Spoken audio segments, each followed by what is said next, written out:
खैर आगे बढ़ते हैं और आपको ये बताते हैं कि नेपाल इस वक्त हिंदू मुस्लिम दंगों की आग में क्यों जल रहा है। यह हिंसा 26 जुलाई को शुरू हुई थी, जब नेपाल के सुनसरी जिले के कप्तानगंज इलाके में हिंदुओं द्वारा सावन महीने की बोलबम यात्रा निकाली जा रही थी। दावा है कि इस यात्रा में जब हिंदू पक्ष कोसी बराज की तरफ पवित्र जल लेने जा रहे था, यात्रा के दौरान डीजे और तेज आवाज में धार्मिक संगीत बज रहा था। तभी कुछ जो मुस्लिम समुदाय के लोग थे, उन्होंने धार्मिक झंडों और डीजे की तेज आवाज को लेकर आपत्ति जताई। यहीं से शुरुआत हुई। आपत्ति के बाद विवाद इतना बढ़ा कि हिंदू और जो मुस्लिम समाज है उनके बीच सांप्रदायिक दंगे शुरू हो गए हैं। स्थिति को संभालने के लिए नेपाल पुलिस और सुरक्षा बल की टीम मौके पर पहुंची, लेकिन तब हालात और बिगड़ गए जब पुलिस ने वहां भीड़ को खदेड़ने के लिए हवाई फायरिंग शुरू कर दी और वहां आंसू गैस के गोलों का इस्तेमाल किया गया। दावा है कि पुलिस की ये वही कार्रवाई थी जिसमें 30 साल के ओम प्रकाश मेहता और जयप्रकाश मेहता की मौत हो गई और इन मौतों से नेपाल के हिंदू पूरी तरह भड़क गए। आरोप लगाया उन्होंने कि पुलिस ने मुस्लिम समुदाय पर कार्रवाई न करके जानबूझकर 2 हिंदुओं की हत्या की है और उनके त्योहार में रुकावट डाली। इन आरोपों के बाद वहां तेजी से हालात बिगड़ने लगे। अगले दिन 27 जुलाई को पुलिस ने कर्फ्यू जरूर लगाया, लेकिन लोगों का गुस्सा शांत नहीं हुआ। अलग अलग इलाकों में हिंसक घटनाएं बढ़ी, खबरें सामने आ रही हैं। 30 जुलाई तक सिराहा जिले के गोल बाजार और लहान में विरोध प्रदर्शन और हिंसक झड़पें शुरू हो गई। ये वही हिंसक झड़पें थी जिनमें गणेश यादव नाम के एक लड़के की मौत हुई और इस मौत से हिंदुओं का आक्रोश और बढ़ गया है। बाजार बंद हो गए हैं, सरकारी बसें रुक गई हैं, स्कूल्स और कॉलेजेस को बंद किया गया है और ऐसा लगने लगा है कि नेपाल में हालात फिर काबू से बाहर है। नौबत यह आ गई है कि नेपाल के इन जिलों में सेना उतारनी पड़ी और नेपाल के प्रधानमंत्री बालेन्द्र शाह को राष्ट्र के नाम संबोधन में यह कहना पड़ा कि इस हिंसा को तुरंत रोका जाए, लेकिन दावा है कि इस अपील के बाद भी हालात सामान्य नहीं हुए हैं। और नेपाल कैसे इन दंगों में जलता रहा, आप खुद इन तस्वीरों में देखिए।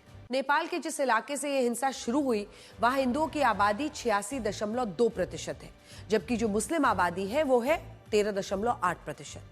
अगर सुनसरी जिले की बात करें तो वहां भी मुसलमानों की आबादी है 12.3% और यह आंकड़ा पूरे नेपाल में जो मुस्लिम्स की कुल आबादी है उससे लगभग 7% ज्यादा है। यहाँ एक और अहम बात यह है कि नेपाल के जिन इलाकों में हिंदू मुस्लिम के दंगे हो रहे हैं वो इलाके बिहार के सीमांचल से लगते हैं। वही सीमांचल जहां मुस्लिम्स की आबादी सबसे ज्यादा है और जिनकी सीमा पश्चिम बंगाल के जिलों से लगती है। पश्चिम बंगाल के इन जिलों की यही सीमा बांग्लादेश से लगती है। इनमें भी नेपाल के सुनसरी जिले की सीमा अररिया जिले से लगती है और यहाँ भी मुस्लिम्स की आबादी 43% है। ये आंकड़े हम आपको सिर्फ इसलिए बता रहे हैं क्योंकि नेपाल में सांप्रदायिक हिंसा होने से इन इलाकों को भी अब संवेदनशील माना जा रहा है। वहां सीमा पार सुरक्षा कड़ी की गई है। यहाँ ये भी देखना होगा कि नेपाल साल 2008 तक एक हिंदू राष्ट्र था। उस वक्त जब नेपाल में राजशाही का दौर खत्म हुआ, तब नेपाल में धर्मनिरपेक्षता को अपनाया गया। दावा किया जाता है कि कुछ हिंदुओं ने इसका समर्थन किया, जबकि कुछ हिंदू आज भी इसका विरोध करते हैं। और इस हिंसा के बाद भी कई हिंदुओं ने नेपाल को हिंदू राष्ट्र बनाने की मांग की। हालांकि ये मांगे उस सोशल मीडिया से उठ रही हैं जिसकी भूमिका अब हर हिंसा, हर उपद्रव में संदिग्ध होती है। जब दिल्ली के जंतर मंतर पर आंदोलन हुआ, तब सोशल मीडिया के जरिए कई फेक न्यूज फैलाई गई, गलत जानकारियां फैलाई गई, जिससे लोगों को भड़काने की कोशिश हुई। और अब नेपाल में जब दंगे हो रहे हैं, तब वहां भी सोशल मीडिया की भूमिका को संदिग्ध माना जा रहा है। नेपाल की जांच में यह सामने आया है कि इस हिंसा में सोशल मीडिया पर बड़ी संख्या में ऐसे वीडियोस, ऐसी तस्वीरें शेयर की गई जिनमें से कई पुराने थे और इस घटना से कोई संबंध ही नहीं था और पुरानी तस्वीरें दिखा दिखाकर लोगों को भड़काया जा रहा था। दूसरे देशों की घटनाओं की तस्वीरें फैलाई गई और ऐसी तस्वीरों को खूब वायरल किया, जिसकी वजह से लोगों का गुस्सा भड़का और यह हिंसा और भयानक हो गई। नेपाल की सरकार ऐसा मान रही है कि अगर सोशल मीडिया फेक न्यूज नहीं फैलाता तो वहां यह हिंसा कई जिलों को अपनी चपेट में नहीं लेती।